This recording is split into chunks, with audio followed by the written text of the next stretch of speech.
যাওয়ার পরে আমাদের পকেটে কিন্তু সেরকম পয়সা টয়সা থাকতো না। আমাদের তখন তো ইনকাম ছিল না, বাবা মা যেটা দিছে সেটাই নিয়ে চলে যাই। এবার ওই টাকার থেকে আমরা কি করি, আমরা ওইখানে গিয়ে আমাদের একটা ধারণা হয়ে যায়, কি যে সবাই এখানে টাকা দিচ্ছে, আমরা যদি না দিই কোনো কিছু যদি হয়ে যায়। তখন কিন্তু আমাদের এটা একটা ধারণা ছিল, কারণ আমরা তখন সেটার ব্যাপারে কিছু জানিয়ে না। তার জন্য আমরা কি করতাম, ওই যতটুকু পয়সা নিয়ে যেতাম তার থেকে আবার ওইখানে পয়সা দিয়ে দিতাম। তারপরে আস্তে আস্তে আস্তে আস্তে যখন বড় হয়ে গেলাম, বড় হয়ে যাওয়ার পরে আমরা কিছু না কিছু কোরআন হাদিসের বাণী আমরা জানতে পারলাম।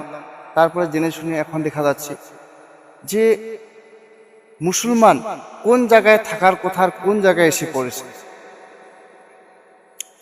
একটা মৃত মানুষকে টাকা দিচ্ছে আর একটা জীবিত মানুষ টাকার জন্য সে কত কষ্ট করে করে করে করে করে সে মারা যাচ্ছে।